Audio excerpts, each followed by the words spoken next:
Word out of Detroit is that this man, Jahmyr Gibbs, is going to get fed.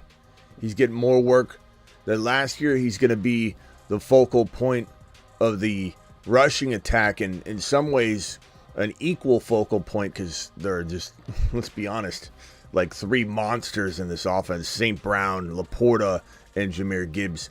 Equal focal points of this offense. And this big fat contract that Jared Goff got yesterday, while laughable in terms of like, okay, he's not the second best quarterback in the league, the Lions have something.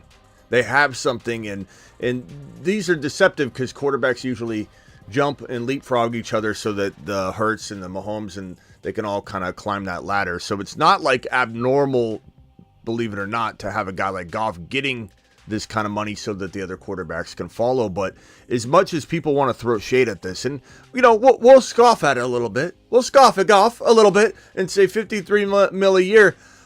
But the Lions have something special. And when you talk about having arguably a running back in Gibbs that could be the number one running back in the National Football League, I'm not saying he is over Bijan or not. I'm not saying he is over Breece Hall or not. I'm just merely saying no one can sit here with a straight face and say that Jahmyr Gibbs is not the number one running back in the National Football League, because he damn well could be in 2024 and beyond. St. Brown is maybe, as somebody said in the live chat yesterday, I believe it was in a super chat, I forget who it was. If you're here, speak up. But it's harder to find a wide receiver you trust more than Amon-Ra St. Brown right now, especially given he's got the secure situation, the secure coaching staff, the secure quarterback. Even if it's Goff, it is secure. We know what we're dealing with. Like Kirk Cousins with Jefferson, we knew what we were dealing with. Now we don't with JJ. With CeeDee Lamb, we don't know what we're dealing with because Dak Prescott's not extended. So you've got Laporta, same thing. This is a really, really amazingly set up team in the Detroit Lions. Coaching staff especially. Look, Ben Johnson was recruited by every team known to man, and he went back to Detroit and said, I want to finish what I started. And so this is just a top 6, top 7, easily potential team for 2024. I mean, they were a top 4 team last year and fell short. And really, I think anybody that watched the game could say they should have won the game. They didn't. This is a team that maybe they don't win the Super Bowl in the next handful of years. I'm not necessarily saying they're the number one team in the league. They're a top 6, 7 team in the National Football League. And Jahmyr Gibbs is going to be a reason why. Jahmyr Gibbs, who the owner, Lions GM, Brad Holmes said is going to be fed work. This guy, Jahmyr Gibbs, is taking anybody that drafts him to the moon. No, to Saturn in 2024. The Fantasy Football Show begins now.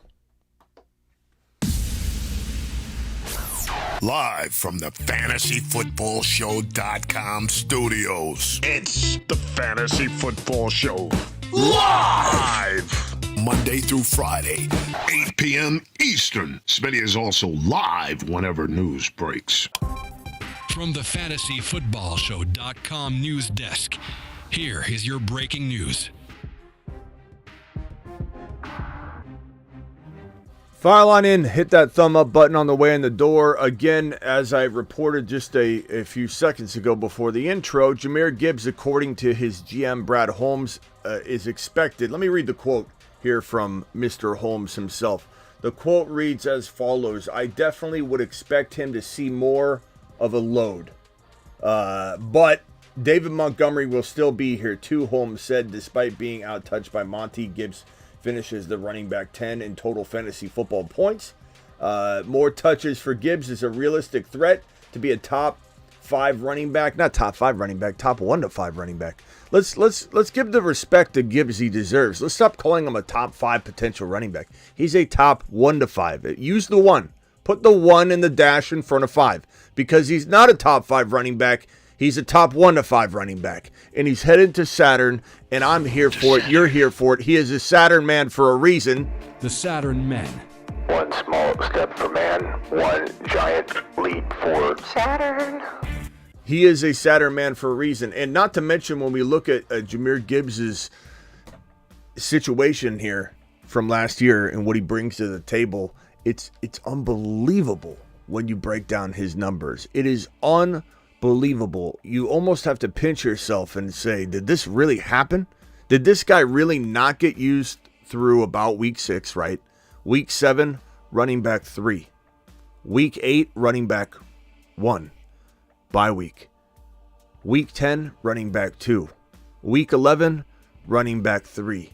And then, 3 games here. One was running back 15. Then running back 3 and running back 3. He was first in the NFL in top 3 running back finishes with 6 of them. He was second in the NFL in top 5 running back finishes, all of which were top 3 finishes. And he was tied for 4th in top 10 running back finishes, and he wasn't used until week number 7. So the sky's the limit for Gibbs. If you extrapolate this data from week 7 through week even 18, these are bad numbers, but you know how week 18 is. I wouldn't even include week 18. Even if it's a high number, I tend to shy people away from using week 18. But even with this 49 overall, if you extrapolate week 7 through 17, you're talking about quite arguably the 1 or 2 overall running back without a hesitation. You don't have these numbers and it be some sort of a one-hit wonder or some sort of, okay, he's going to get hit with a sophomore slump, Smitty, because, sophomores kind of hit that slump. This is an astronomically high number over and over and over. Top 3. I mean, how many running backs, I think, in the history of the NFL or in the history of the last 10 years in fantasy have been top 3 finishers 6 times in that short span of 1, 2, 3, 4, 5, 6, 7, 8 games in an 8-game span. Let's see. 1, 2, 3, 4, 5, 6, 7, 8, 9. In a 9-game span. Yeah, because he has 3 games that weren't top 3 finishes. 9-game span, 6 top 3 running back finishes. I mean, I'm not saying CMC or Tomlinson or Marshall Faulk didn't hit those numbers. I don't honestly know, but it has to be one of the best stretches of fantasy football that you could find statistically to have this many top 3 finishes in a 9-game span. This guy's going to the moon. This guy's going to be an absolute league winner. And the most important part about all of this is where his ADP is falling. His ADP, Gibbs, is around 9, 10, 11, 12. I've been getting Gibbs on the regular at the 10, 11, and 12 picks in my bookend or close to bookend pick turn. And I can't think of a player other than Mahomes and Hurts that have more win-a-league potential. Kyron falling further and further also holds that kind of value. But you could argue that Gibbs is one of the biggest steals in all of fantasy football, and a casual or a hater or a guy that consumes all of the regular average Joe content out there is going to come to you and say, you can't be a big-time sleeper with a big name like Gibbs. You also can't be any sort of steal or sleeper, Smitty, if you are in the second round or bottom of round 1. I don't care what anybody else does. I don't care what content creator Caleb does over here and says that, oh yeah, we don't call people sleepers that are big names. This is a sleeping giant top 12 pick. There are sleeping giants at 12. There are sleeping giants at 15. Kyron Williams at 15 to 18 is a sleeping giant, absolute overperforming league-winning monster at 15 to 18. Jahmyr Gibbs at 11, 10, 12 is a sleeping giant monster. There's just no way around this. And you could say whatever you want. I don't care. This is how I define it. It's my show. And Calvin Krim says, hey, Smitty, my boys and I do an auction draft. Any advice? Very loaded question, Calvin. I would say make sure you don't wait too long to spend all your money, and make sure you don't blow all your money. It's a happy medium and balance, but you can certainly call in and get a little bit more auction dollar creative on the phone line if you want. But in general, it's like you can't necessarily go by the top 1 or 2 overall players if you want to have balance. I love to go after. Think of it this way, Calvin. My one piece of advice would be Gibbs, Kyren. These are guys I'm touting as top 1 to 5 running backs, right? But you're getting them at the 12, 13 turn, 10, 11, 12, 13 turn, or Kyren at 15 to 18, even sometimes 15 to 20. So why spend money on CMC? Why spend money, I hate to say it, even on a guy like Bijan if he's going to go a little bit more, when you can get those two guys and then wrap your team around with more talent? So that would be my one piece of advice. Calvin, I appreciate you dropping that super chat. That would be the most helpful advice too. The most helpful player in fantasy might be Jahmyr Gibbs. Jahmyr Gibbs is going to the moon. Jahmyr Gibbs is an absolute monster. And my very, and this is where he was lately. This is a change. The ADP's changed a little bit, but he's been floating around 10, 11, 12, 13. Kyren's dropped since 13. This is an old graphic. I'll pull up another one in a bit. But this man right here also, let me pull up the yards per carry stats right here. Would you look at Jahmyr Gibbs at the 5.2, sitting there at 1, 2, 3, 4, 5, at number 5 overall. Kyren Williams sitting there just below that. And if you take the quarterbacks out, then Gibbs is 3rd. Kyren's 4th in yards per carry. When you look at this statistic, which is absolutely an unreal stat, I think, to pull out when talking about breakout players and players that are going to repeat next year. And really this Connor number's ultra impressive. Despite Connor having what I would consider a very bland year overall, he had a short burst of greatness. And what this tells me is that if you cuff Benson and Connor together and improve the passing attack to stretch the defense out, this Connor 11, 20 plus yard runs is going to be a phenomenal thing on paper when you look at your team and you say, I've got Benson and Connor cuffed and a better Cardinal offense. Gibbs, 10, 20 plus yard runs. McCaffrey had 9. Achane had 8 20 plus yard runs.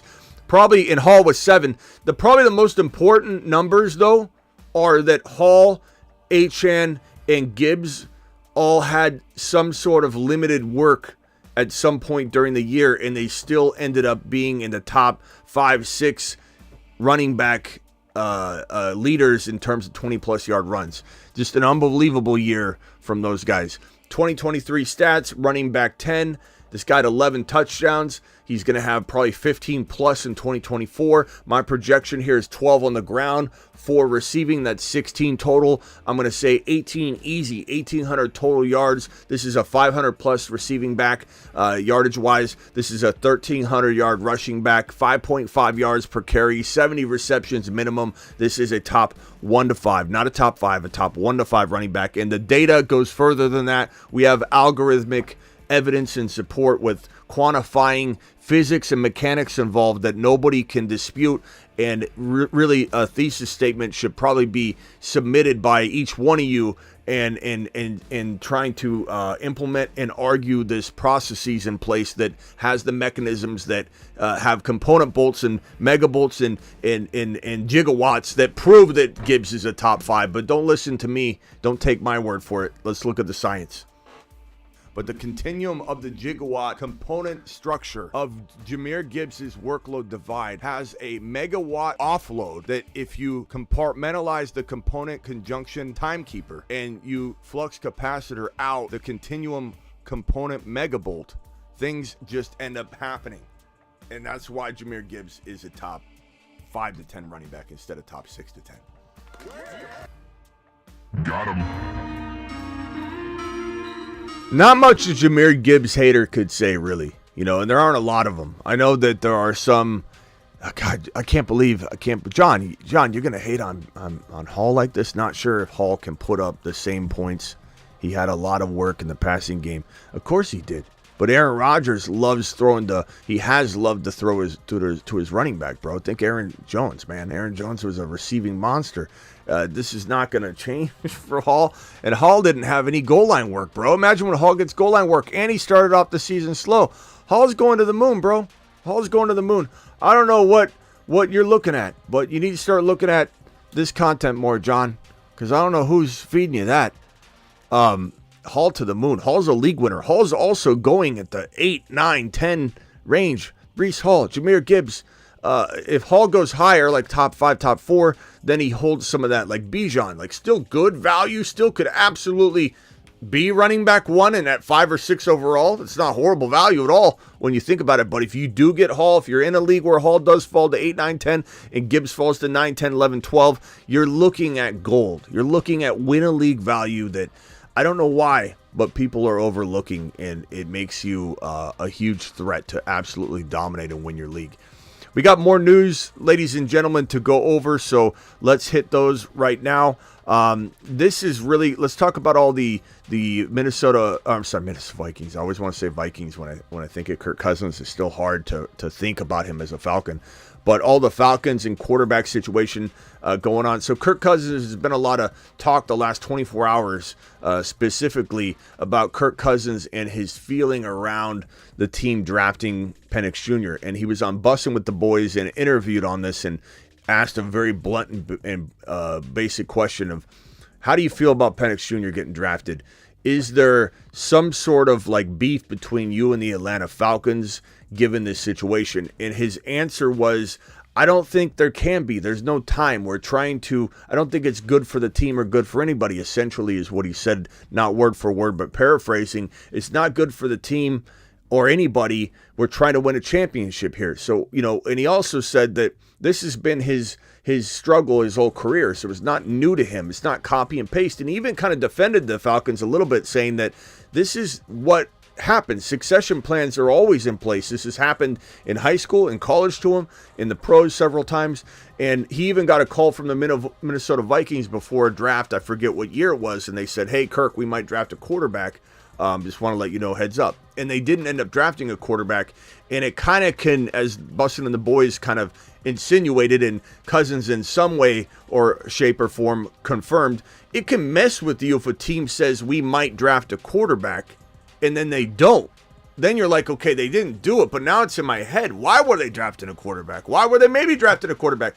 So Cousins almost in a way defended the Falcons and their way of going about this. And this makes me feel really good, because the only beef I have is that maybe they didn't handle telling him or letting him know they were interested in this in time. But the fact that Kirk Cousins really downplayed it, and he's definitely, you can tell he's not like 100% on board with it, but he is definitely okay with it, and he takes the mentality of he's a steward of his situation, not in control of it, and he needs to steward this, ship and this team the best of his ability, and he's grateful of the opportunity. There's no ill will here. He's such a positive person. He's such an amazing teammate, as I've seen some of you write in the chat. Kirk Cousins looks fantastic so far, but he also said, though, on Bussin' with the Boys, he is 6 months out from recovery. So he's still being told that about 9 months is where he's got the all clear, like the official all clear.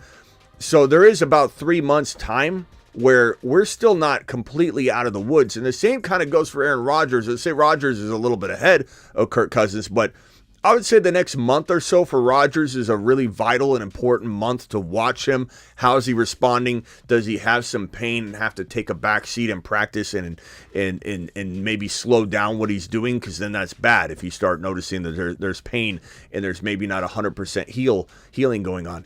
So Kirk Cousins made it abundantly clear that he's still only 6 months in. He's not ready to go right now.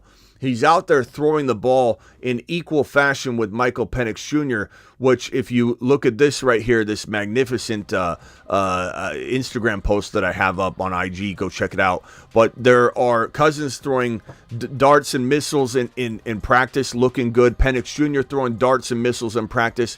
We got, this is a J.J. McCarthy thing. Sorry, here's my Instagram post. So here's my Instagram post. Let me put this above that so you guys can see it. Kirk Cousins and Penix Jr. working the same route concept side by side in rotational fashion. The one thing I'll say here is I love this about the Falcons. The Falcons are not worried about perception. They're also not worried about Cousins' feelings or Penix Jr.'s feelings in a good way, not in a callous way or an uncaring way. They're like, just look, this is a business. We drafted Penix Jr. as our future. We're not hiding that from Kirk. We drafted Kirk for our next 2 years. Our plan is to not put Penix Jr. in. They've made that very abundantly clear to Penix Jr. But they also know that Kirk Cousins coming off a Achilles tear, it's only 6 months in. They do need to make sure that Penix Jr. is ready to go in case something does happen. He is 36 years old and only with 3 months still remaining to get the all clear. They can't just say, let's really delicately play this. Let's shove Kirk out there, and then we won't prepare Penix Jr., and then we have a setback, and we're like, good God, why don't we just run them side by side and not worry about the perception? The Falcons don't care about the perception of that. The Falcons care about winning a Super Bowl. And I'm not necessarily saying they win a Super Bowl this year. Are they capable of it? Sure. Are they capable of it at least one of the next 5 years? Absolutely. This team is built to win. And people that rip on the Penix Jr. and Kirk Cousins drafting, just I don't think they hear a lot of negativity on it and then they repeat it. And it's not anybody's fault. I know some people don't necessarily dig into it all that deep, but this dates back to the Raheem Morris wanting to do this when he was first interviewed for the job before Arthur Smith got the job, because Raheem Morris tried to get the job then. And he said, I want a succession plan in place. This is how I would build a team around 2 quarterbacks to make sure that quarterback would not be our downfall because it's the most important position. And then when Arthur Smith was fired and Raheem Morris was re-interviewed, he said, I told you. And they said, you're right. And they hired him. So Raheem Morris bringing to the table his way of doing things, and it may not work for you. It may not work for critiquing Caleb over here, but it's something that I appreciate and respect, and it's something I deploy in fantasy football. So I walk the walk. I don't just talk the talk. I also deploy my situations very similar to this. I'll draft a JD5 no matter who my quarterback is. I'll draft a Joe Burrow in round 7 no matter who my quarterback is. We're specifically talking best ball here. And in non-best ball, I'll still do that with JD5 all day long. I love having a great quarterback plan of attack, because look how many quarterbacks went down last year. Cousins, Aaron Rodgers, Joe Burrow, AR5, the list went on and on and on. And for anybody that watched my content all off season, I said over and over and over all off season last year, make sure you draft a quarterback that can win you a league as your second quarterback. Make sure you have a backup plan yourself. This Falcons plan is my plan. This is how I deploy fantasy football. And I take heat for it because people say, oh, you shouldn't worry about 3 quarterbacks in a 1 QB league. That's a waste of a roster spot. Really? Well, I know that it saved my season on several counts last year when I had Burrow and Aaron Rodgers go down and I had a third quarterback that was the man, the myth, the legend to come in and take over. So I am firmly against anybody that says 3 quarterbacks in a 1 QB is a mistake. I'm firmly against anybody that says early quarterback's a bad situation. I'm firmly against anybody that says early quarterback is a must and late quarterback's a bad situation. It's all case by case. It's all best player available. And having multiple quarterbacks in a 1 QB, especially a 2 QB, but a 1 QB is smart. And the Falcons are doing this in real life football. And I love it. I appreciate it. And I think anybody that has a problem with it isn't understanding the concept that the Falcons view it differently than you. You, Mr. Sideline Monday morning quarterback person, can say what you want about it. Oh, it should have took a... What I hear? What was everybody saying over here? Edge rusher? Yeah, you should have took a... Let me look at my index card. Edge rusher. Everybody's just saying, edge rusher, you need an edge rusher. Everybody heard the buzzword, edge rusher, you need an edge rusher. They should have took an edge rusher. Everybody's saying what everybody else is saying. But what people aren't saying is that this team will need for nothing at the quarterback position. And they really don't need for anything at any position so greatly that it isn't important enough to say what's the position holding us back. If we lose our quarterback, guess what? You don't have any sort of playoff hopes at all. You lose your quarterback now, you still are making the playoffs. The Falcons are more guaranteed and locked to make the playoffs now than they were before. Even if they drafted an edge rusher, even if they drafted a Doomsday, even if they drafted anybody else, they are more locked and loaded to win and make the playoffs, but win multiple playoff games with this game plan. Not to mention everybody saying, oh, I should have took an edge rusher, should have took this, should have took that. Can you still take an edge rusher? Can you still develop an edge rusher? People are acting like this position's wide open and empty. Let's see what the staff does. Let's see what Raheem Morris does. Because Raheem Morris is an absolute magician. And I think he's going to be in the running for head coach of the year. And all this nonsense about them taking 2 quarterbacks and what they're doing, their allocation of resources, might be a distant memory. Although the haters will still hate on Raheem Morris for giving Cousins the money he gave him. If Cousins does end up not playing a full season, Penix Jr. comes in, lights it up, people will still come in and hate because that's what they do. Kirk Cousins, I feel great about. Kirk Cousins is absolutely looking great. He is only 6 months in, and so Penix Jr. and the development of Penix Jr. right here is brilliance by the Falcons. Having these guys side by side, making sure they're both ready to win games in week 1 is brilliant. And it also is standing on business. It's also not worrying about what the public thinks. Just like when they took Penix Jr., I love the balls on Raheem Morris. I love Zach Robinson as offensive coordinator and what he did with Puka and Cooper Kupp and Kyron last year in Stafford. I love everything about this Falcons team right now. And the Falcons are absolutely going to be one of the most dangerous teams in the National Football League and one of the best turnaround situations we've seen since the Bengals and the Lions and the Houston Texans. And they're coming for everybody, and everybody can say what they want, negative and all. I don't really care. Goff's contract, make fun of it all you want. We already talked about this. I don't care. It's great for the Detroit Lions and all the fantasy football implications. Javonte Williams. We talked about Javonte already. We got Aaron Rodgers. This piece of news coming out of where did this NBC Sports. The Jets will play the 49ers in week 1 on Monday Night Football. That's fantastic. More schedule stuff tomorrow. Get ready for it. But Aaron Rodgers and the Jets going up against the 49ers. What a battle on Monday Night Football in week 1. I don't think we could ask for a cooler week 1 slate. Falcons are expected to play week 1 at home against the Pittsburgh Steelers. That's going to be a fun game to watch. Falcons versus Steelers week 1. The NFL knows how to I think get people's blood boiling. That's for sure. Scantling. Oh, look at this. Wide receiver 1 ripped from the Los Angeles Chargers grasp. LAC was trying to get this guy. Marquez Valdez Scantling. Bills sign him. Not a huge fan of this guy. I don't know how much good he's going to offer the Bills, but we'll see. Adam Schefter talking about this right here earlier today.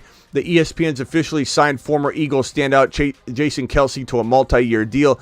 Kelce will join the Monday Night Football countdown crew leading into Monday Night Football, so he'll be there to talk up the Monday night game against the Jets versus the Niners. That will be very interesting, that puts a fork in Kelce being coming back or deciding to play football again, at least initially. Brandon Rice and Jerry Rice have a lot of people to prove wrong. This report here, my dad was not happy. My dad was hot. My dad was hot. First words he said was, I will be involved with all your workouts from now on. We've got a lot of people to prove wrong. This is kind of exciting. Look, I love Brandon Rice. I do.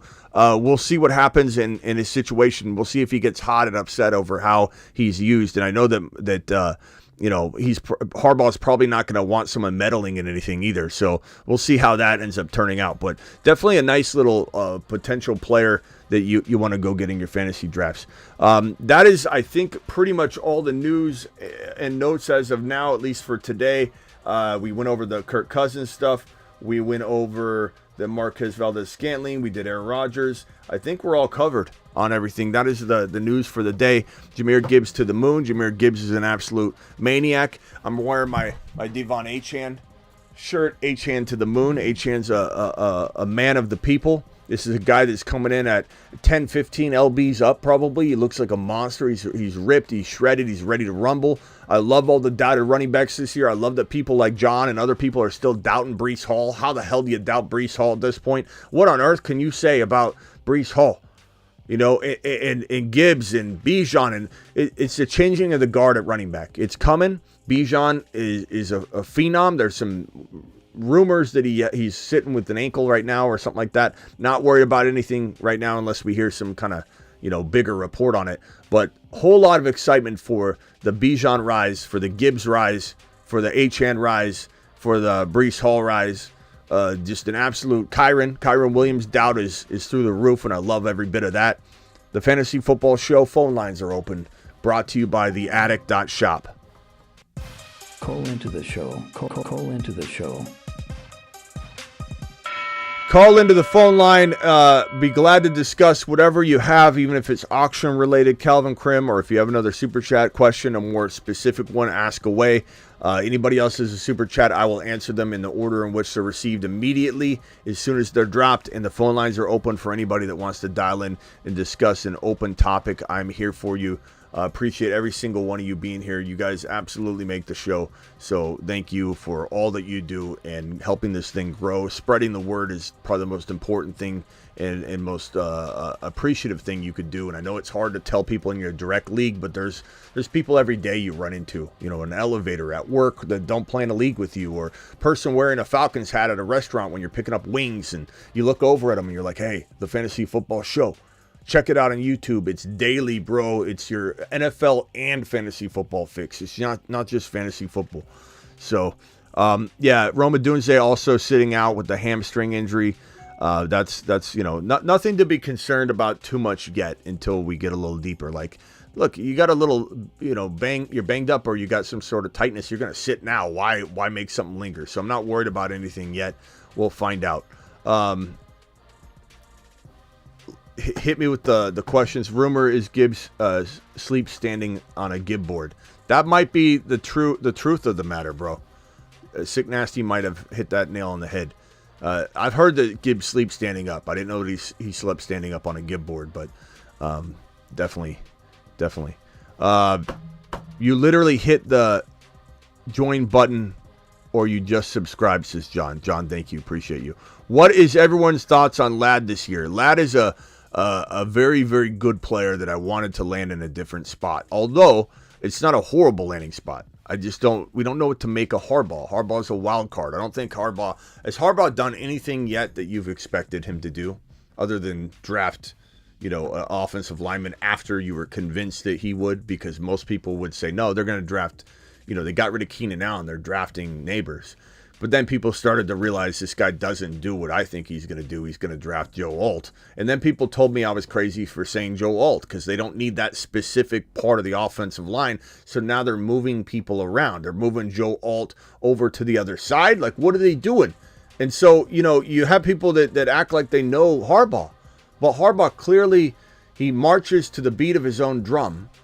And if anybody thinks that, because Ladd's the best player and the deep threat, he's just going to get fed right away. We don't even know that either. Harbaugh is very much a man of it doesn't matter who you are or where you're drafted, you are a number, because he sits everybody numerically in the locker room. You don't even get to pick your seat. It's assigned seating. I just don't like it. Everybody hates the Chargers, but you can legitimately say they have a better wide receiver room than Atlanta. No, I don't think you can, John, but I appreciate you anyway. I'm gonna say negative on that. Not to mention, John, you can measure Atlanta's wide receiver room. This is probably your worst take. The reason is you can measure, and I appreciate you, but you can measure the wide receiver room however you want. But the pass catchers in Atlanta in general, Kyle Pitts, Bijan, and London, mixed with Rondell, Mooney, etc. Even if you take them out of the equation, the Kyle Pitts, Bijan, and London receiving skill set is better than almost anybody in the National Football League, John. So you couldn't be more off base on this take. No offense. I appreciate you. I love you, pal, but that is definitely not it. That's not it, because the Falcons are unbelievable. Unbelievable. D-Town says, I'm still taking a chance drafting Herbert, but we'll have to back him up. You know what I would say, D-Town, is that's not even the right approach. I would say draft him as your backup because he's going so late. This could be, if he ends up being amazing and this ends up being better than I ever expected, you've got one of the best backups in the league. But or at least cuff him to somebody exactly the same, but he's going in backup quarterback fantasy football territory. He's not even a top 10 to 12 quarterback right now in fantasy. So just make sure you either back him up with an identical upside guy, or take like a JD5 and take Herbert later, in case JD5. That would be, I think, the best approach if you did want to consume some Justin Herbert on your rosters, because there's nothing wrong with it. I'm not hating on Herbert. It's not Herbert's fault. He's playing in an offense that's getting watered down by the second, with talent. And then on top of that, like, just the fact that it's going to go toward run heavy. Brogan from Michigan. What's up, my boy Brogan? What can I do for you? I've been doing okay. It's a lot of Lions news as of late, huh? Hey man, Lions, Chargers, Eagles, they know how to work the offseason, bro. And so, other teams like the Niners, for example, and other teams like the Cowboys and Niners, they obviously don't know how to handle the offseason. They just don't. They kind of do well from like the draft on. So as soon as the draft begins, the Niners become a team. They become a function. It's like they shut their office hours down between the end of the Super Bowl and the NFL draft. Then when the NFL draft happens, the Niners get moving and they start doing stuff and they start becoming an off-season operation. But the Niners are non-existent up until the draft. The Cowboys are non-existent almost the entire offseason, it appears. And the Cowboys are just digging a big fat hole and jumping straight in it. And that's why I'm so worried about CeeDee Lamb's dynasty value. And a little bit concerned about his redraft value at the tune of number 1 or number 2 overall. Make no mistake, I'm not saying I'm avoiding CeeDee Lamb. I'm not saying I'll take Lamb at 5 in a millisecond. I'm just saying at 1 or 2 overall with no contract extension yet, we need that for Dak and McCarthy, or at least Dak, so we know that what we're heading into, because this is arguably not as good of an offense because their running attack is going to be putrid. Yeah, that's something. The only really mishap I have with the Lions offseason moves is just I am one of those folks who thinks the money of the contract is a little much on the little too much side for Mr. Old Goff here. But I mean, I'm really happy about the Jahmyr Gibbs hype up. I have him. I have some shares in Jahmyr Gibbs. So I'm very happy. I've been a Jahmyr Gibbs truther since since the draft, so I have been very happy with my investment, and it's just going to be even better, and the best thing about Jahmyr Gibbs is that he's not even a complete product, really. Not yet. But that's what we got, out of him, 10 plus touchdowns, 1,000 scrimmage yards, being the less fed running back on the team. Let's give him this guy like a CMC volume, okay? And let's see how the stat lines. Bro, but let me kind of correct you and just say that they're going to give him some more work for sure, right? But we do have evidence of what you're saying we haven't seen yet. We just didn't see it until week 7. But I mean, you look at this, bro. He was running back 3. Running back 1, running back 2, running back 3, running back 3, running back 3. So we can't really say he didn't get, we haven't seen him get fed yet. He was just not fed in weeks 1, 2, 3, 4, 5, 6. And so, and there's some games. So I think what we're hoping, right, is that running back 10 overall number is 1, 2, or 3, and I think it will be as soon as you add in 6 more weeks of football because he didn't really play. Yeah, that's what I was trying to get at, really. Yeah. We're gonna go into this season knowing that there's no really questions about who's the best running back on the team. Hey, Monty's pretty great too. I love both of those guys. Love as a Lions guy, could not replace either of them. There's no 2 better running backs for that system than both those guys. Motion detected at the front door. The RBA though is clearly Jahmyr Gibbs, right? And yeah, I'm happy, and I think especially having him and Kyron on my roster, I'm looking pretty happy going into the season. I'm looking pretty happy. Yeah, and to address your question or your comment around Goff's money, no one's gonna dance around that this contract it doesn't feel like proper or fitting for Goff specifically, but either will Brock Purdy's contract. Like Brock Purdy gets, this is now the floor. Brock Purdy's going to get at least 180. If he gets signed next offseason, which is the almost 100% likelihood, this 170 number after one or two other contracts that end up happening between now and Brock Purdy's deal. And you think about it, the Niners are going to wait. They're not going to sign Brock Purdy in March, April, May, or like it's more going to be June or July, the way the Niner way is, unless they step out of bounds of that, which will be so frustrating because they didn't do it for Debo, they didn't do it for Ayuk, they didn't do it for Bosa, but they're going to do it for Brock Purdy. But the crazy part is if they wait until June to extend Brock Purdy, and this 170 number probably is 200 million.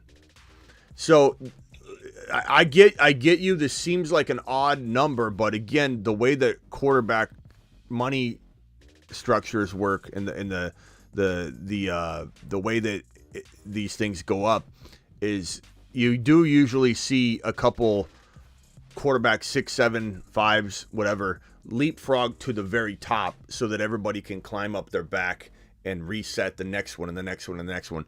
It's the one position where it just keeps going up and up like that without any sort of, like the running back position isn't going up.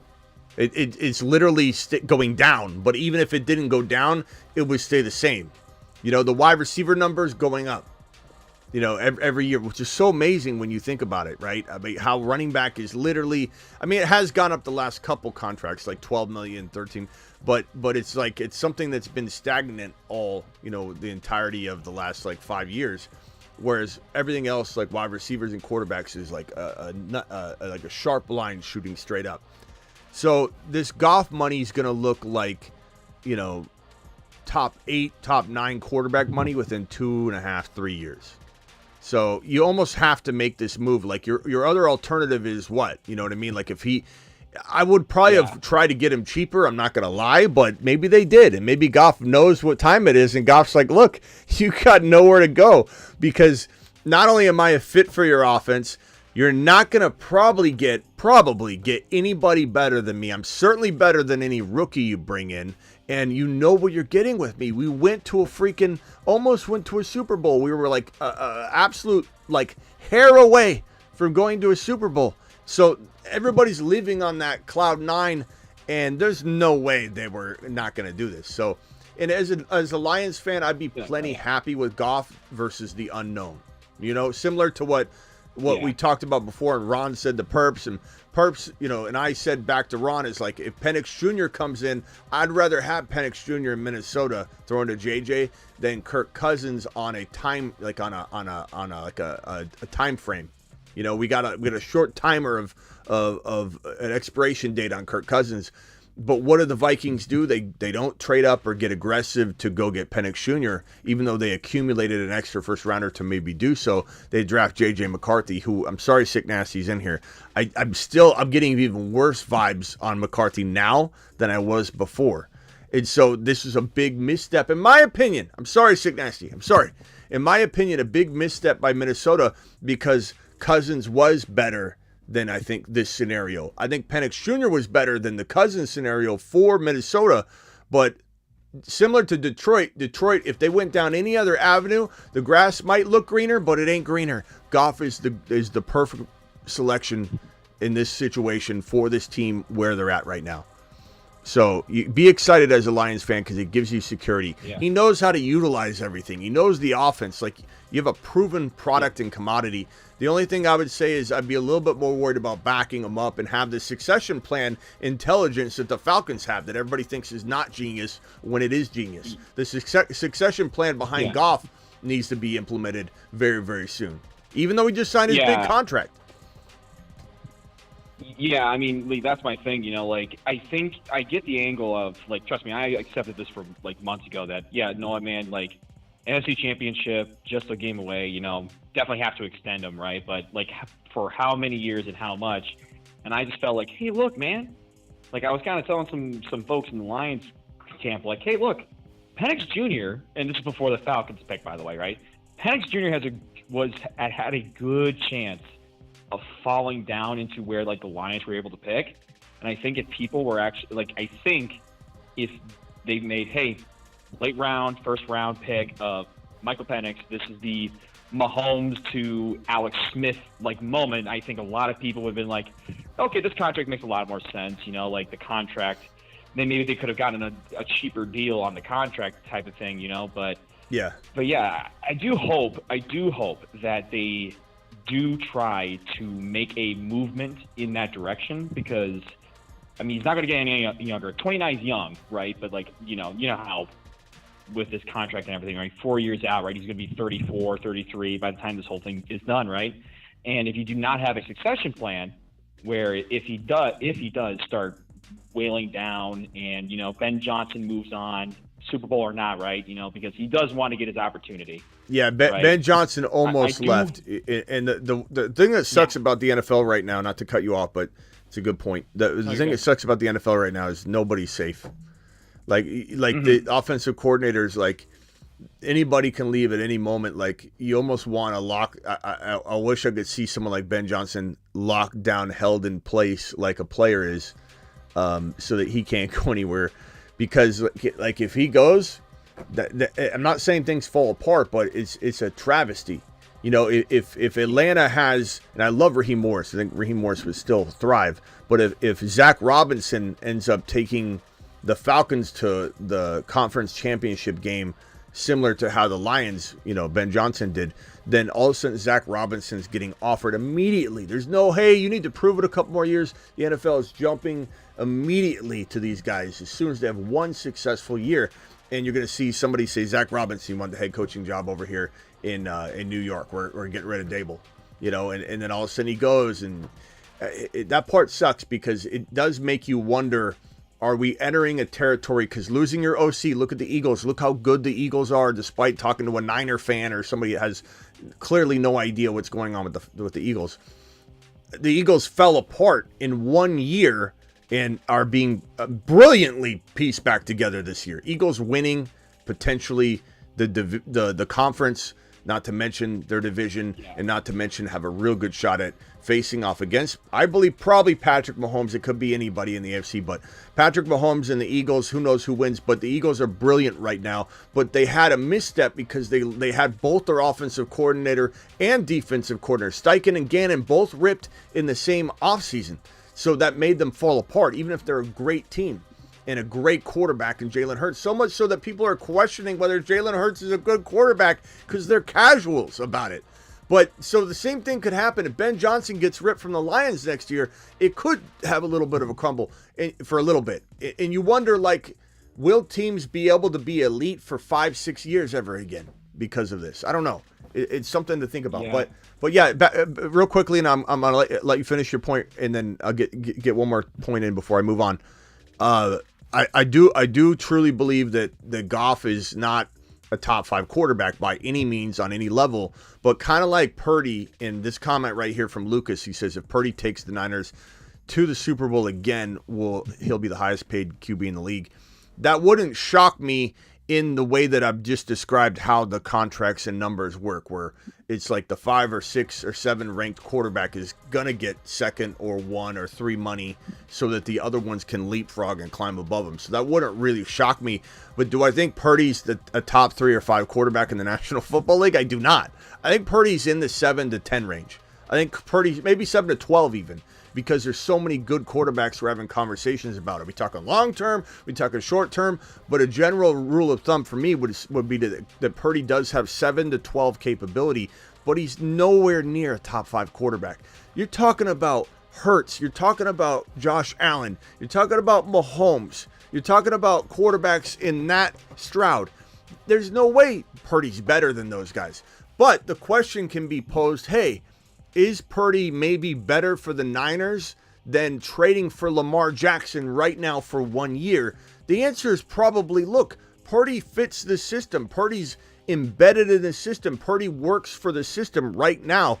And so sometimes quarterbacks are paid in that capacity. So Goff, in his fit in Detroit, is worth the money he got because Detroit is nothing without him.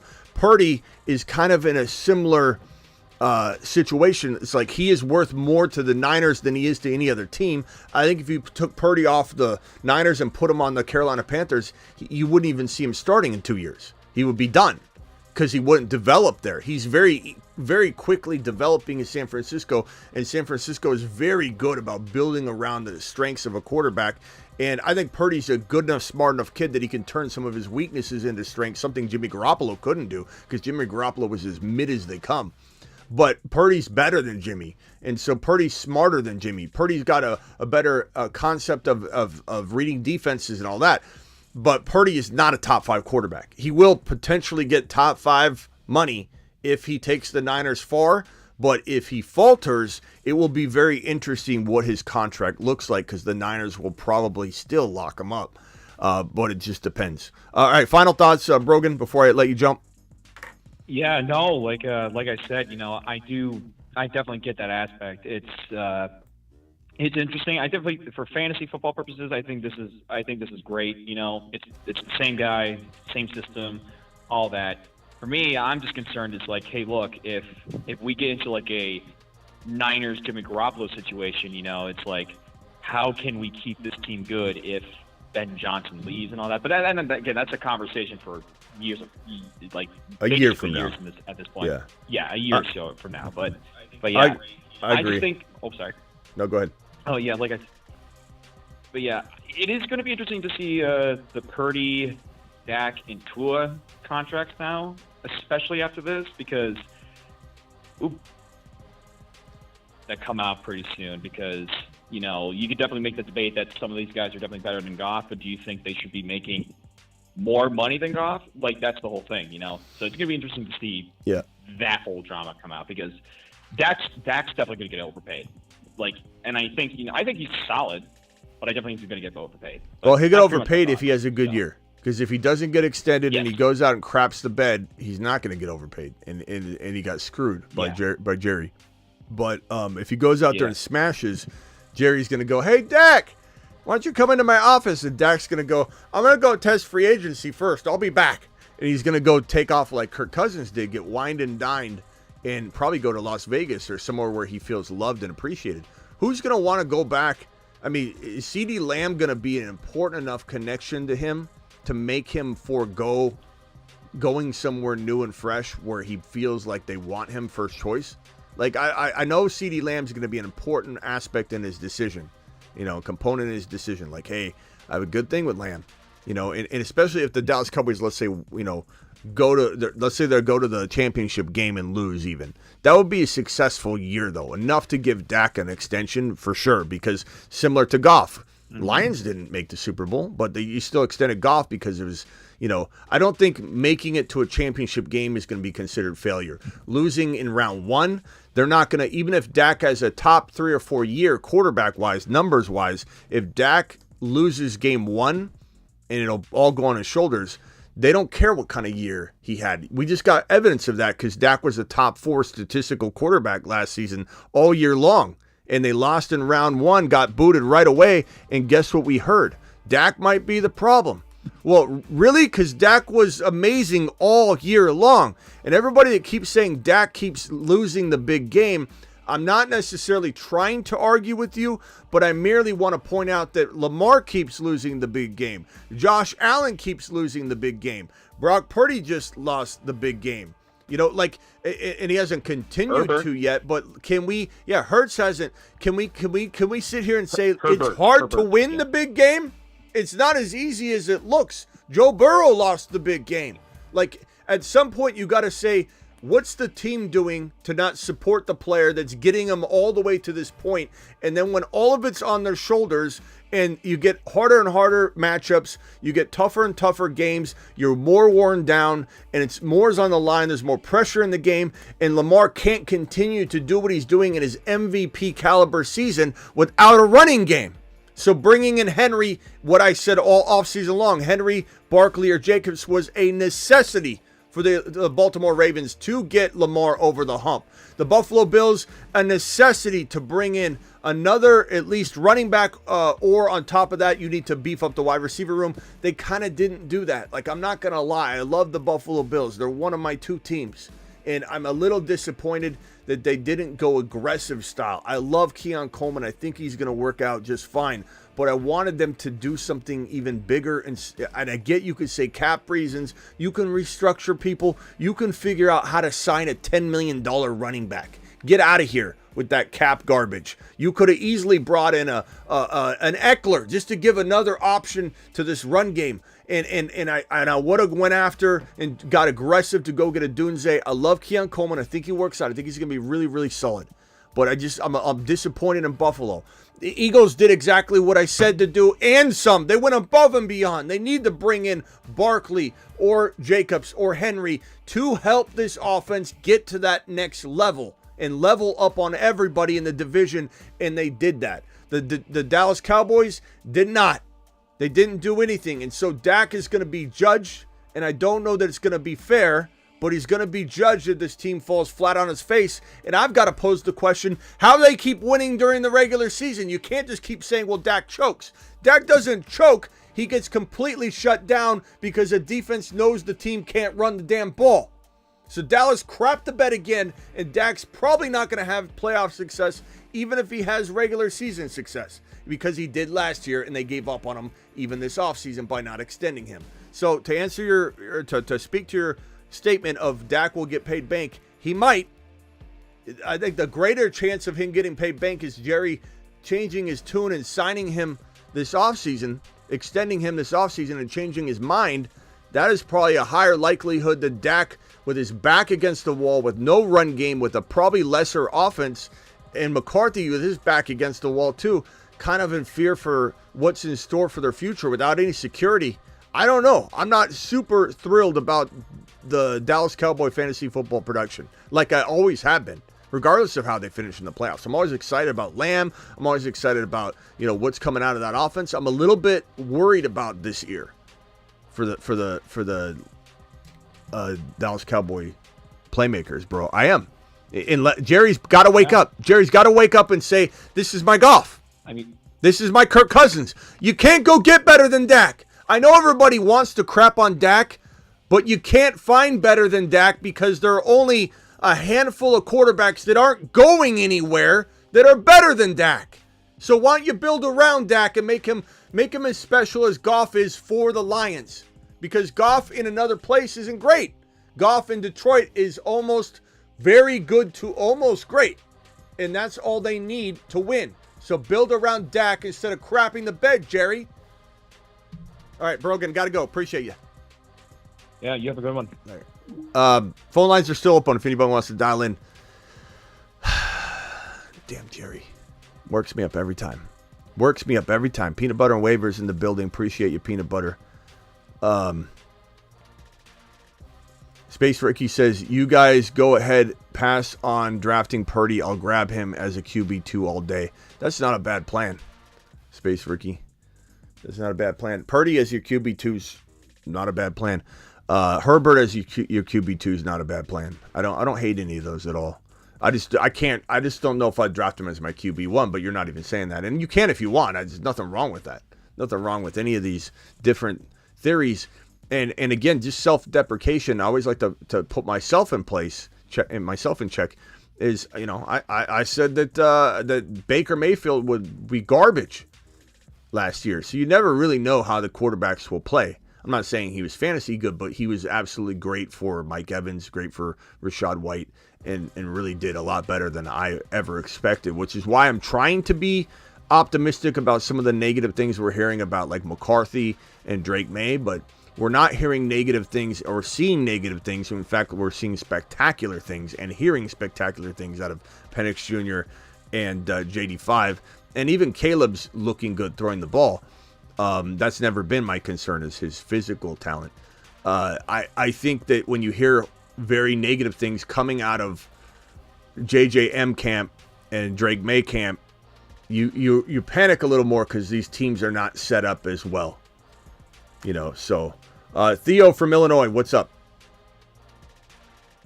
Yo, how bad do you think this hurts Monty for fantasy? I mean, how bad's the reality of the situation that we already knew Like, I mean, to me, Monty is what he is. There's nothing's changed. Monty is a great cuff if you can cuff him at this point based on ADP drop. Like, will this drop Monty's value? Probably this report will help drop it a little bit, but Monty doesn't change in my mind. Monty is who he is. Like, Gibbs is who he is and Monty is who he is. Monty had literally 2 very good games and the rest were a bunch of mediocre games. He missed 3 contests. He was running back 16, running back 21, then missed a game, running back 2 and running back 5. Those were fantastic games. That's where everybody came out going, oh my God, because Gibbs got on fire in week 7, right? So it's like, oh my God, week 2, week 5, he's running back 2 and running back 5. I knew that Monty was the best pick. Smitty's full of crap with this Jahmyr Gibbs stuff. We have people coming in, unsubscribing to the channel. I'm out of here. I just want to drop in and say thanks for making me draft Gibbs. You loser, they tell me. And then Monty got hurt, and this is where Gibbs got ignited. So this is Monty. When Monty and Gibbs are playing together, Monty was in order from running back, or from week 10 on after the bye week when Monty returned. He was running back 12, 13, 15, 17, 26, 23, 15, 22, and then again, don't count week 18, really, 28. That's what he is. That's what Monty is. Monty is outside of the top 10, but maybe inside the 15 to 17, maybe 14 to 17 range because he gets touchdowns, he gets work. I don't hate Monty. He's a pretty decent like flex play or amazing handcuff if his value drops, but nothing changes. This is who he was and is. Like this so news. I'm saying, like, do you think he's gonna have like a significantly worse season than he did last year, or do you think it'll be like relatively similar? I think it'll be like the second half. I think it'll be very similar to the second half of the year. Yeah, when they're both playing together. I think Monty will have a couple big games where he's like running back 5 or 6, like just like his line there, where he has like 1 or 2 really good games, but then is around 12 to 17.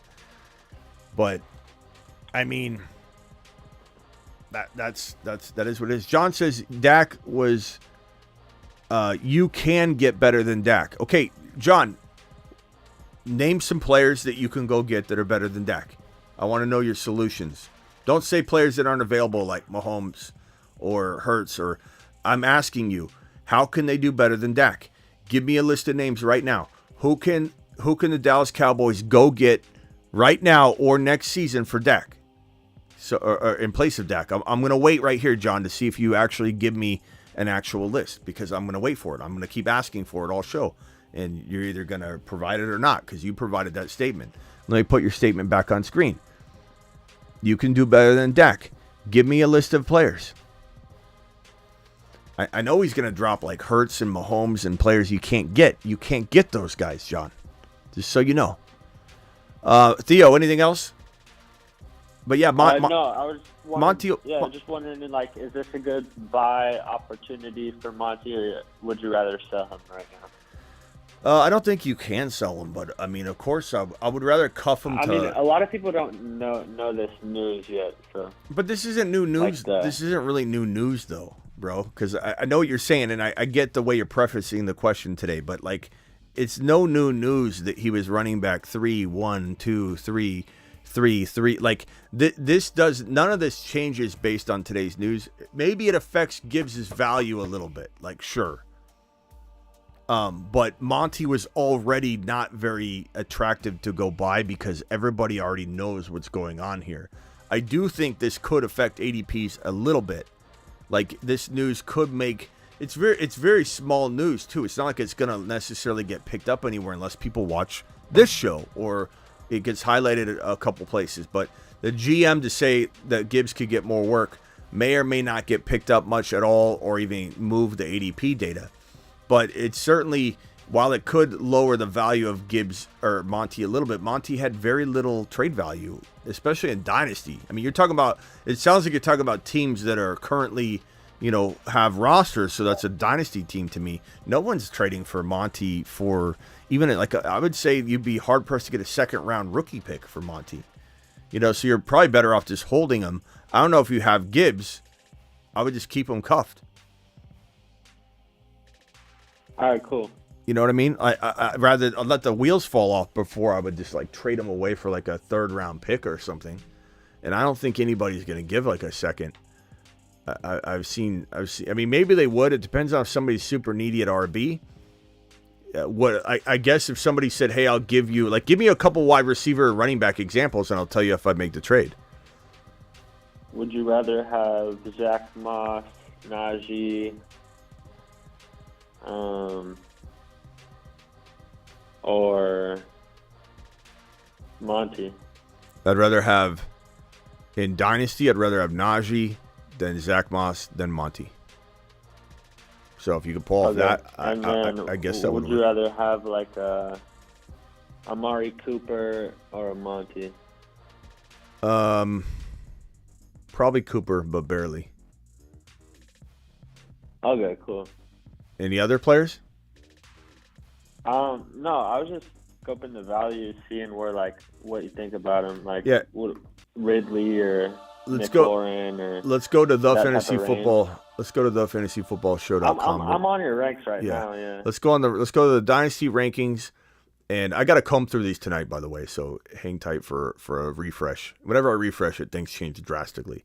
I'd rather have Pickens than Monty. I'd rather have Debo than Monty. You know what might be a crafty way to trade I feel Monty? like everyone would though. Yeah, I know. So here's the crafty thing: is maybe you trade Monty in a pick to get that one slightly better player that Monty can't just get you. So like if you're adding 2nd rounder or you're doing something, maybe you just keep taking stabs in the dark. You try and get Debo, you try and get JSN, you try and get a player like, I'd even trade Monty for Cooper Kupp in a very crafty way of like, I need wide receivers and I'm never going to use Monty. Let me try and win a championship with Cooper Kupp. Maybe he has a year left. Try and give up in terms of like a running back. I'd say any of the rookies are better, like Blake or obviously Benson. Like Benson's pretty easy to get right now. Part of me wonders if you could trade.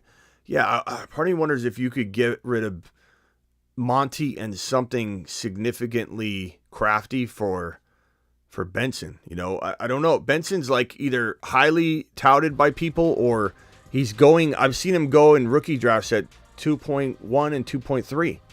I've seen him go at 1.7.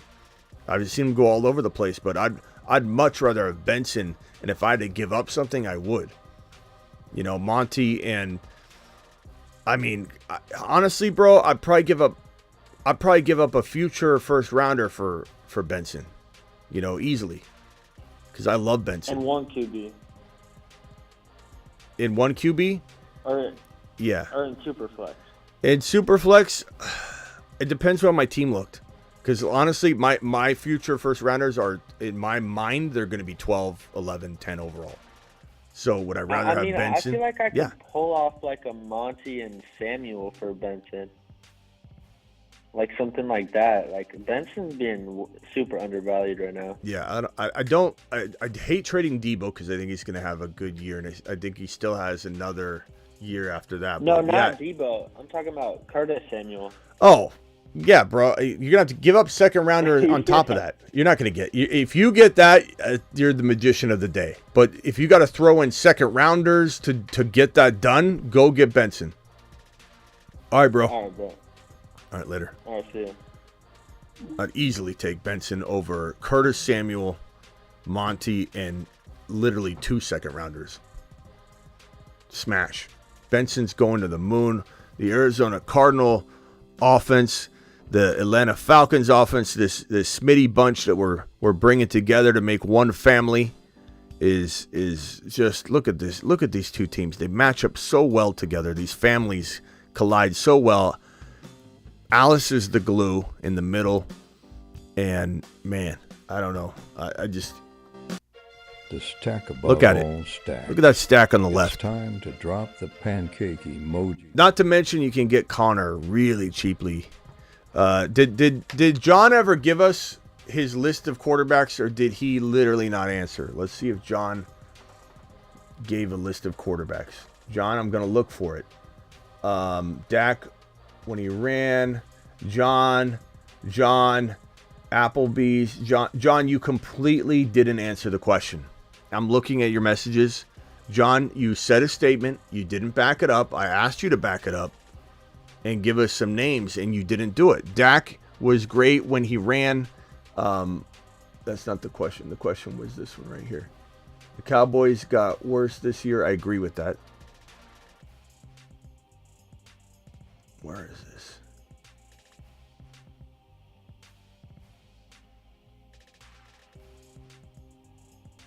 John, where's Cowboys got worse this year? Where's your comment? Damn it. Where's that at? Is it right here? You got a lot of comments that I didn't approve of here. Is this it right here? You can get better than Dak. This is the one I'm waiting for the answer. I'm waiting for the answer. Where's the answer? How can you get better than Dak? You're the Dallas Cowboys. How do you get better than Dak? John, I'm asking.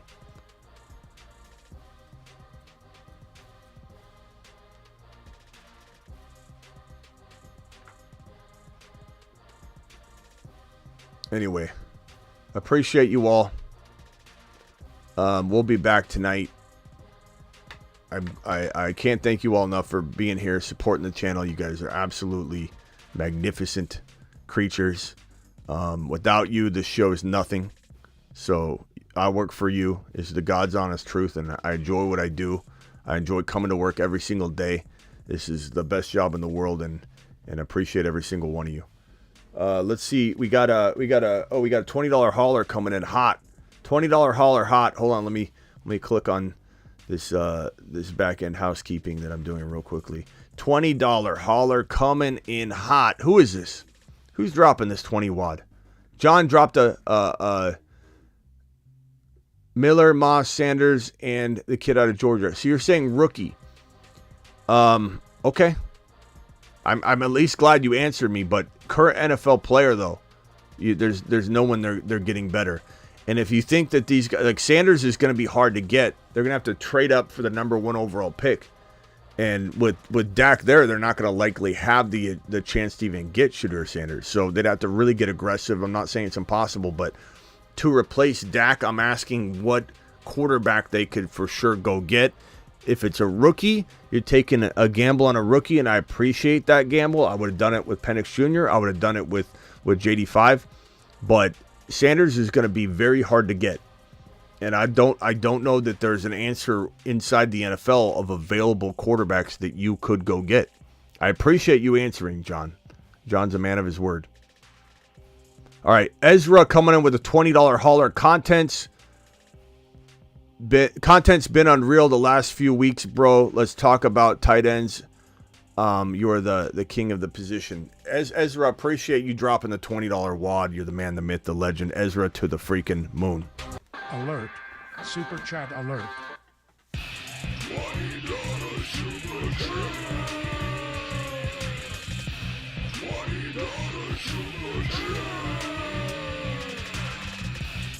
Alert.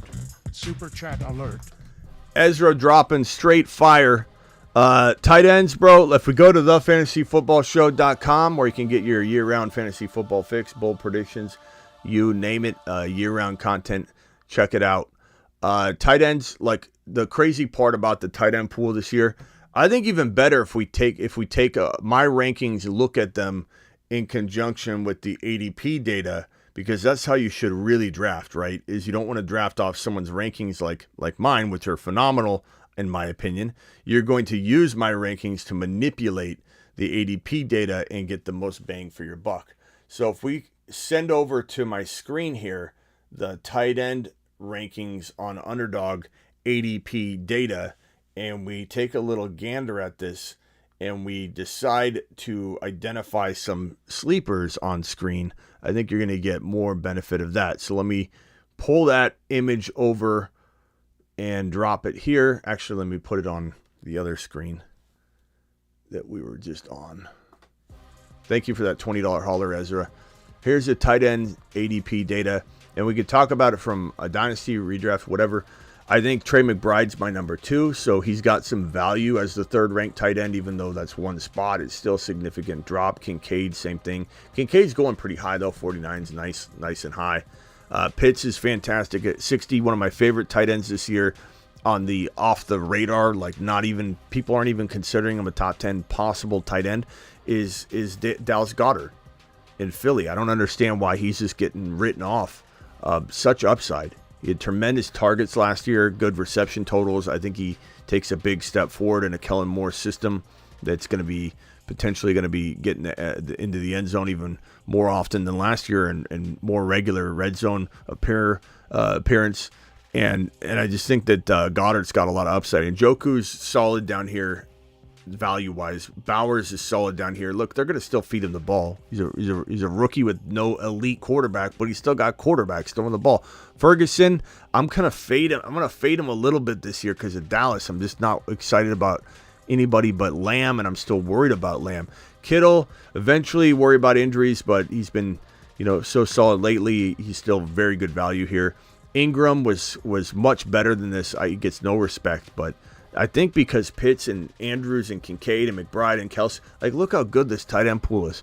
And you don't even have one of my favorite guys, and we're going to drop something on him, I think, tomorrow. I was going to do it today, but Sinnott, this rookie tight end in Washington is a specimen, and he easily could be this year's Laporta. And I say that from the perspective of we had Kincaid as the locked-in one right going into the season, and Mayer and Kincaid were the neck-and-neck 1 and 2 going into the draft, and the landing spot was best for Kincaid. And Kincaid's got a glorious future, obviously. He's ranking really high, and deservedly so. But Laporta was a surprise better player in fantasy, and that could happen with Sinnott and Bowers. I'm not saying it's necessarily my rank. I'm just saying be mindful of it. But Sinnott's going to be unbelievable, and he's not even anywhere near a guy you need to draft as your number one tight end, and he could become that at some point, just like Laporta did. So, my take on this is just that I love McBride. I love Kelsey for one more year. I do. I think that, some of my favorite values down here are Goddard, Sinnott, even below here, and Bowers I like a lot. But tight end position is so deep this year. Remember when it felt like there was 4 tight ends that were solid? Now look, we can't even. Goddard would have been like tight end 2 or 3 in previous years. Dalton Schultz is still a solid player, and Hawkinson coming back from injury is ranking really low, but for good reason. But yeah, tight ends is a great topic. It's a great question. Thank you for dropping the $20 hauler. And you want to call in anytime, Ezra. We can have a deeper conversation about specific tight ends or tight end strategies. But where do I draft a tight end in a redraft or a dynasty? I think it depends on the value. I'm very comfortable on Underdog Fantasy promo code Smitty, where they will match 50% of your first deposit up to $250, meaning that if you drop, let's say, a $500 deposit, you'll get $250. If you drop anything higher, they'll cap it at that $250, but you get all the way 50% all the way up to the $250. So hit that link. I just dropped a link in the live chat. That link inserts the code Smitty, which gets you this deal. You could also use code Smitty without the link, but I'd prefer you just click that link so you don't have to worry about it. And it inserts the code for you. And that link's in the description of the video if you're watching the replay. But I think on Underdog, I take Laporta gladly in the 3rd round. And I feel really comfortable with the balance of my team. I take Kelsey in the end of 4, mid 4, end of 4, top of 5 if he's there. And I think McBride in round 5 is gold. And I'm not scared of any of those. So if you want to know, Ezra, am I scared of taking a tight end early given how deep the tight end pool is? Absolutely not. Because if I can get McBride in round 5, that's a steal of a lifetime. If I can get Kelsey in round 4 and get Mahomes in 5, that's fantastic too. And Mahomes sometimes falls there. So, Hurts in 4, McBride in 5. Good God. Hurts in 4, McBride in 5, and then 1, 2, 3. Let's say you go Jamar Chase, Kyron Williams, and I don't know, Jacobs. So imagine that team. You do something similar to this. This would be a fantastic start, my broski. I love this. Round 5, you get McBride. Round 4, you get Hurts. Round 3, you get Jacobs. Round 2, you get Kyron. And round 1, you get Jamar Chase. Tell me we're not winning a championship, Ezra, with that team.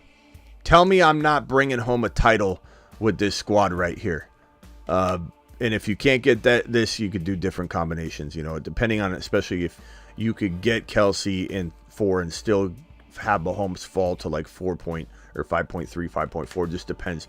It is getting a little harder than it was a month ago to get Kelsey Mahomes because Mahomes has climbed up into 4. So you almost have to go like one of them in 3 and one of them in 4, which I still don't mind because you still can get a value grab in 5 that makes the sum total of your 3, 4, and 5 feel just as powerful as Mahomes, Kelsey, and this player.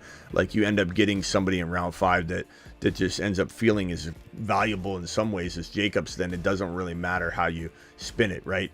If you skin a cat a certain way, it gives you the same result than skinning it the other way.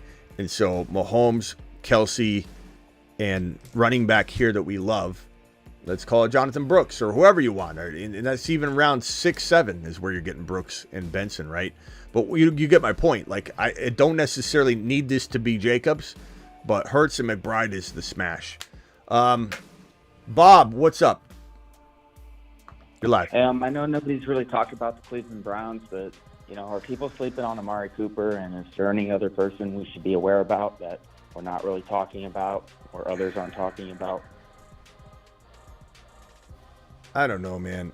I'm not saying you're wrong, and I'm definitely not going to crap on Amari Cooper, who had a very, very decent year, you could say, with the 1250, 72 receptions and 5 touchdowns.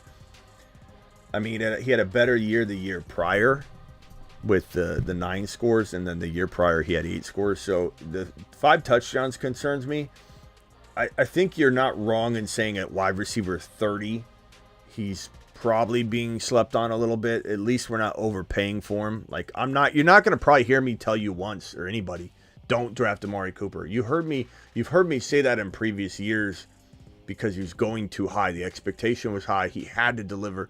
Now he's, wide receiver 30. I don't hate that at all. I guess the question would be for me is, do I find anybody below him or slightly above him that I like better? And I'd say Tank Dell, who's 2 ADP spots above him. So there's a world where Tank and Cooper are right there together. I don't like Kirk more below him. Keenan Allen, I don't like more, and he's below him. Xavier Worthy, I think he's getting overdrafted. McLaurin, I actually like McLaurin a little more than Amari Cooper. I think he has a big year. Jaden Reed, about 4 or 5 spots below Cooper. I quietly like him better. I'm not going to lie, but that's okay. That's a bold prediction. That's a bold take. That's a bold wide receiver breakout. I'd say continuation of breaking out because he kind of broke out last year. But Adunze, Hollywood Brown, Ridley, they're all very arguable. But I think that's where Amari Cooper belongs. And as far as like Cleveland, am I excited about anybody? Not really, bro. And Njoku, if he was to stay healthy, he's got good ADP value. He's not going to cost you anything. You're not going to lose the league by Njoku getting hurt. He's going really late. I don't. Let me pull up Njoku's ADP value once more. Here it is. Njoku's going 100 overall. So if you want me to call out a Brown player, I would say the Browns. I would say Njoku. Njoku is the best value, in my opinion, on the Cleveland Browns roster. I don't want Nick Chubb and his knee issues. I don't even. They even restructured his contract because they don't really think he's going to be able to do it. I don't love Amari Cooper, but I don't hate him. I don't like Deshaun Watson whatsoever. There's too many good running quarterbacks to even worry about Deshaun Watson. So I would say Njoku. I will say for any Cleveland Brown, are you a Cleveland Brown fan, Bob, I assume? Not really. I'm a Chargers fan. A Chargers fan. Oh, yeah, that's right. I would say, like, I'm not crapping on the Browns. I mean, look what the Browns did without a quarterback. I mean, just what a great year. What a great team. This is a really good team. I would not call it the best team in the league, but this is a really good Browns football team. This defense, had good running back play for the most part last year. I mean, I still like Ford a little bit.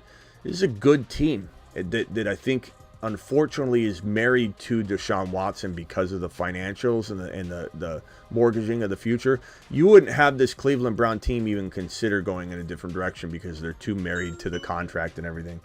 Someone is at the front door. So Ziggy off. So I would say this.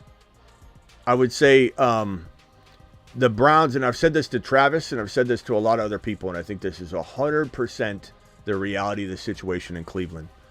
Cleveland needs the Brock Purdy. Cleveland needs somebody to come out of nowhere, essentially. You need to consume. This is why Joe Milton was, I believe, a must for a lot of teams. You need somebody to come save the day so that you can wash your hands of Watson without worrying about what you spent. Because if you walk away from Watson without a for sure locked in, oh my God, this guy came out of nowhere, he's our future, you're going to get ridiculed and it's going to be a laughing stock, and you don't want to face that kind of thing. The Niners didn't get a shred of guilt or hate on the miss. I think the busting of Trey Lance was all on Shanahan, but Trey Lance busted. He busted, and you don't hear a thing about it. Why? Because they landed Brock Purdy. So at the end of the day, it's like, is DTR the guy? They brought in a lot of quarterbacks. Huntley, I believe, right? Huntley, DTR. Who else did they bring in? They brought in somebody else. Browns have a slew of quarterbacks. Browns depth chart. I don't know why I'm blanking on the other guy that they brought in. It was so Watson, Jameis Winston. Motion detected at the front door. So you got DTR, Dorian Thomas Robinson, who I think is maybe the most attractive of the four, like from a talent perspective. You got DTR, you got Huntley, you got Jameis Winston, you got Watson. The unfortunate part is I think only DTR has a shot at being that, and I don't think he's necessarily that guy.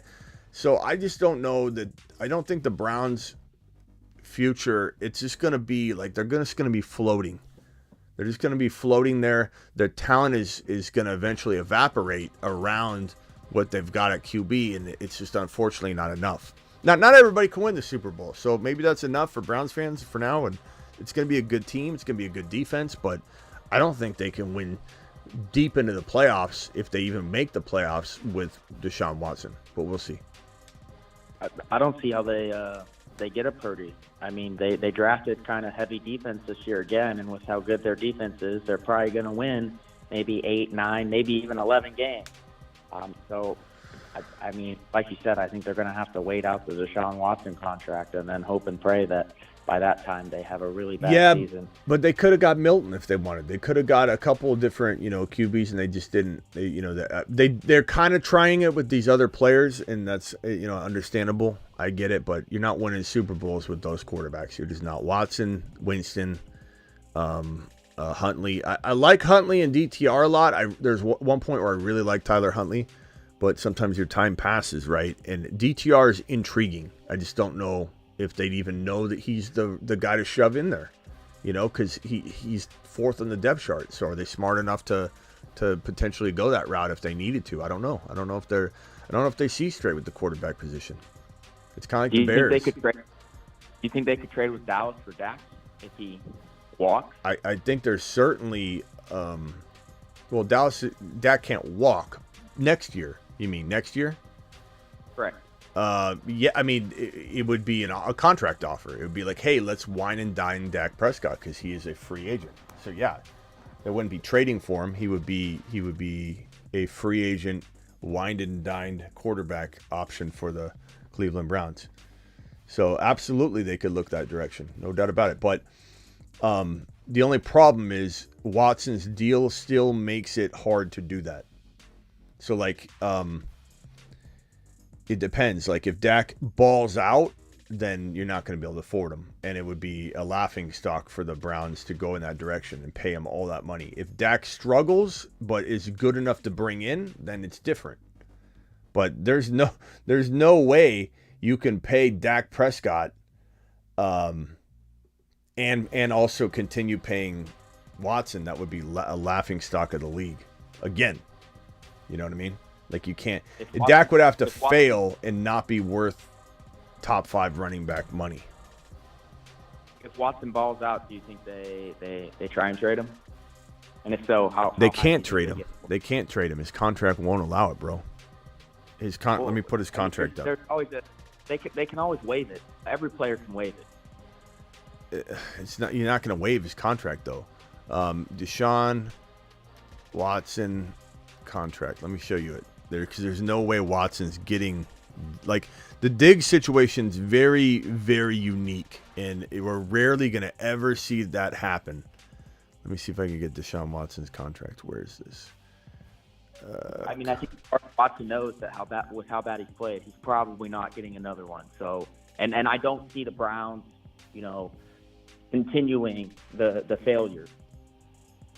Yeah, but again, bro, you're handcuffed to this contract. That's why that's why it's a laughing stock of the league. Because let me see if I can put it up here. Hold on. This is why this was the laughing stock. Still is the laughing stock of the league, because it was the worst contract like ever given. Let me see. 2020. I think this is correct. Let me put this on screen. And again, you have no ability to go get another quarterback unless that quarterback is cheaper. And like I said, if Dak balls out, then he won't be.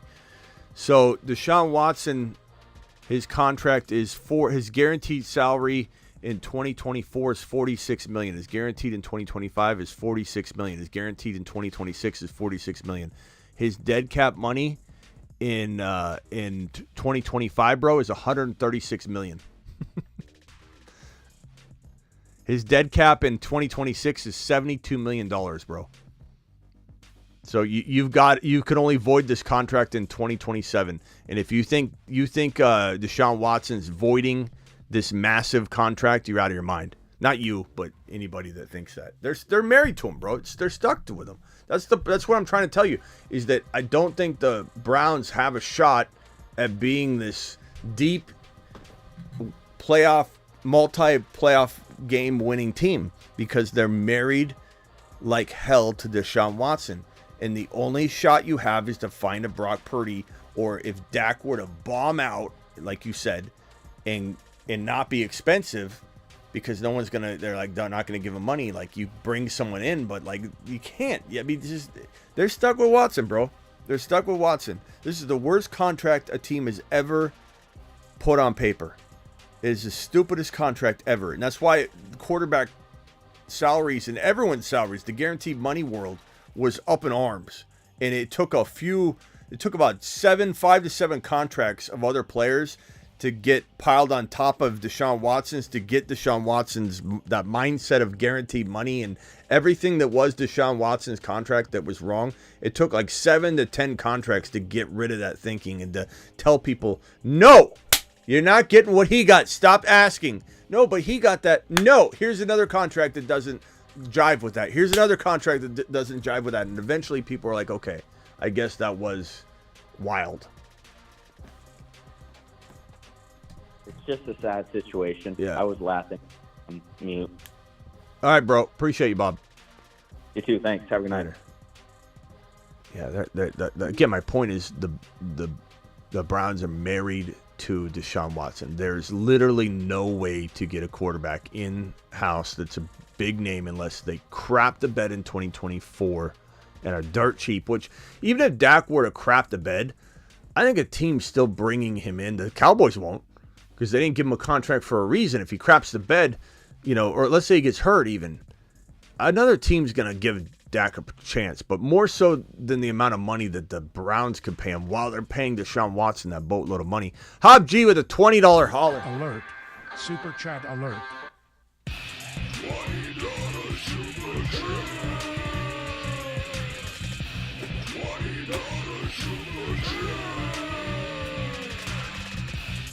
Alert. Super chat alert. Hold on, I'm trying to get some cash money out of the bank here. All right, there we go. Hob G, appreciate you, bro. Dropping the $20 holler. Hob G to the moon. Hob G's the man, the myth, the legend. Hob G, appreciate you. The dopest fantasy football show on the airwaves. Thanks for all the hard work and dedication to the community. It's time to dominate the Dynasty and redraft. Appreciate you, Hob G, dropping that wad. Grizzly Slime with a $5 holler. Yo, two things. When are you gonna be in Vegas, and what is good with the 94 team league? So hang tight on the extra league that we might be doing. I'll have more details on that. As far as Vegas, I'll be there June 28 and June 29, Friday and Saturday of June. June 28, June 29, I'll be at Circa Hotel and Casino, specifically at Stadium Swim. A lot of the time doing a lot of my live shows. I'll do my Friday evening show, 8 p.m. Eastern, 5 p.m. Vegas time. I'll be doing that show in Vegas, probably by the Stadium Swim poolside in a cabana somewhere. They're going to set me up. I'll be live doing my show there. I'll be live in the evening, probably a cafe or something in the Friday graveyard show. Then all day Saturday, I'm live streaming the live event Scottfish Bowl for Scottfish and the community there. So I'll be doing the live draft for that event. That's my whole purpose of going down there. And then I'll do my Saturday evening graveyard show from Circa in like a certain area. Maybe I'll be sitting. I don't know if I'll do it from my hotel room or if I'll do it from like a seat somewhere or wherever. I don't know, or a cafe. So Grizzly, I hope to see you there in Vegas if you're gonna come. That would be amazing. Circa Hotel Casino. You could even stay at the D or any of the other hotels around there and just walk over. Rockout says, I work for you, Smitty. Rockout, I work for you, pal. Appreciate you. Hernandez dropping a super chat. Worthy and Crumb for Barkley Dynasty. Who wins? I don't know how I feel about Barkley long term, but I also don't know how I feel about Worthy. He's like a 170. Like not that Tank Dell didn't prove that weight doesn't truly matter, but I'm just a little worried about the value of Worthy right now. I like him a lot, I do, but I don't know. I feel like we're overvaluing him a little bit. We've seen wide receivers fail in KC, guys. It's not like they always seem like the best place to go. Like when Mecole was drafted, everyone's like, oh my God, Mecole Hardman, he's the new Tyreek Hill.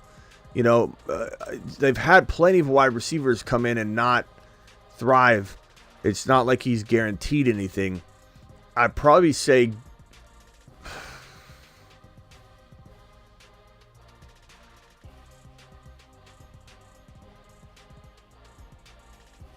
and we assume he means quorum here. Crumb. I'm probably going to say give me it depends. If you go win now, give me Barkley. And that's, depends on your mindset. If you're drafting in a dynasty startup, maybe Worthy and Quorum is better, or AKA Crumb. But I don't think I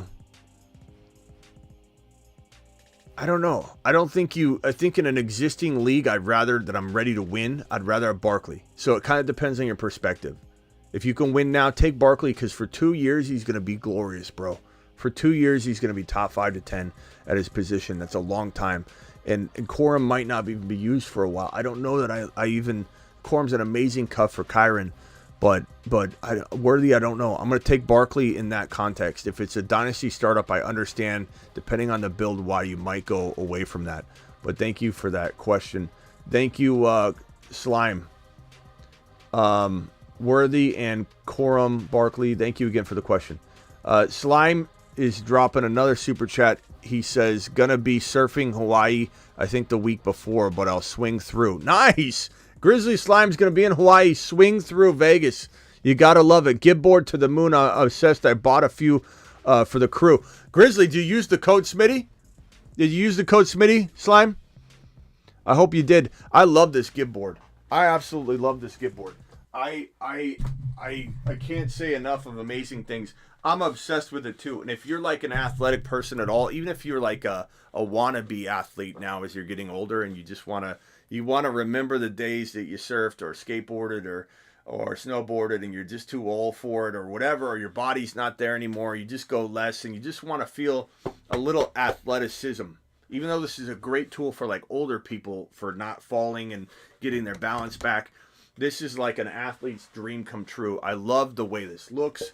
You can put it up on the wall. It's a conversation piece in your living room, whatever. But you can do all kinds of like ollies and things with it if you wanted to on the skateboarding front. But in terms of just balancing and getting, rehabilitated with your knees and your ankles, and there's got to be, I don't know the science on it yet, but there's got to be a correlation in how long you live and your balance. There's got to be. So if you're, if a 70-year-old got on this and could balance on it and do this every day, then I almost guarantee you they're probably better in better health. But I love just getting on this. It's basically just a slack line, and you can do all kinds of like ollies on it and different tricks. And I just in here in my standing desk environment, swaying back and forth on my gib board, doing it live, hopping, doing ollies. You can flip it over here and do sit-ups on it. You can do burpees on it. You can do mountain climbers on it, push-ups, decline push-ups. It's a total fitness tool as well. Gibboardus.com, code Smitty gets you 10% off. What did Slime say? Did Slime say he used code Smitty?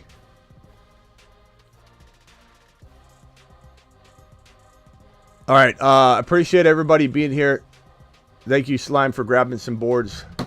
Did he use code Smitty? Smitty getting Las Vegas residency. We'll see, bro. We'll see. I do love Las Vegas. Ramondre a Moon Man yet? Not yet, but bro, he's definitely gonna be potentially a Moon Man very soon. Worthy equals John Ross. A lot of people, I think, have good reason to wonder about that. Barkley is 27. Worthy is 21, says Base Ricky. And that's where the mentality of your mindset and what your team looks like comes into play. You know what I'm saying? Like, you got to take that into account. In a Dynasty startup, you probably are drafting, as I said earlier, Space Ricky, you're probably drafting Corum and Worthy.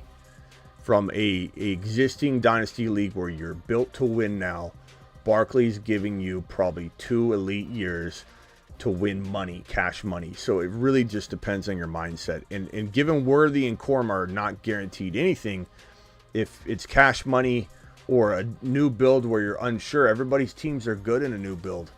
Having Barkley in a new build and not winning for 2 years is going to make you regret not taking Worthy and Corum. So to kind of emphasize that other stance, right? But if you're in a build right now where you can win, and let's say you can trade those pieces for Barkley and smash for 2 years, I'm going to take Barkley. So it all comes down to perspective of your Dynasty build. Too frequently, people just blanket statement everything. But I think Space Ricky, I think that would be a good example of when there are 2 avenues. It depends on your build and your mindset of what you can do with Barkley. If Barkley's just going to sit there and you get 3rd place for 2 years in a row in a Dynasty startup, why would you take him higher than those guys? Yeah, I get that.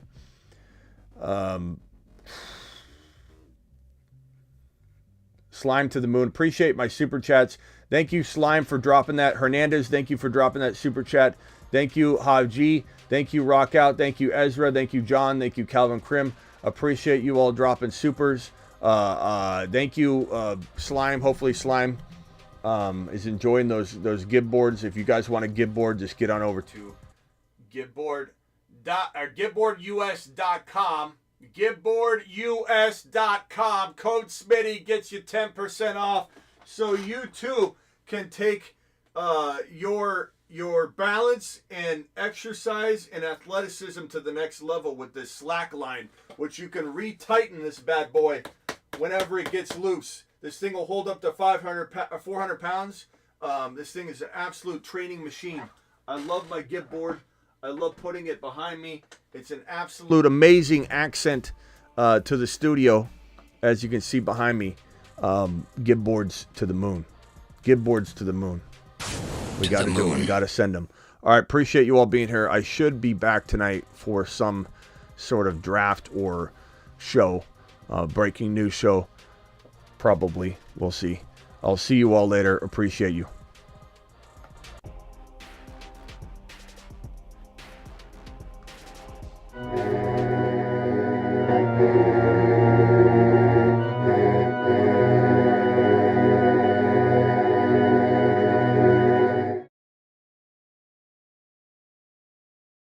but the continuum of the gigawatt component structure of Jahmyr Gibbs' workload divide has a megawatt offload that if you compartmentalize the component conjunction timekeeper and you flux capacitor out the continuum component megabolt, things just end up happening. And that's why Jahmyr Gibbs is a top 5 to 10 running back instead of top 6 to 10. Hey, John, I know you keep talking about the draft timer and the private drafts on Underdog, but bro, and guys, let me drop another private draft link right now. Hold on a second. Come back in here. Let's drop another private draft right now in the chat. If anybody wants to get in a league with me right now, this is a weeks 1 through 17 league. It's not one of the bigger contests. This is a private draft between friends, okay? So I'm going to drop that link right now. It's going to be a private draft, 12-person, $3 12-person draft. Here's the link right now. Hold on.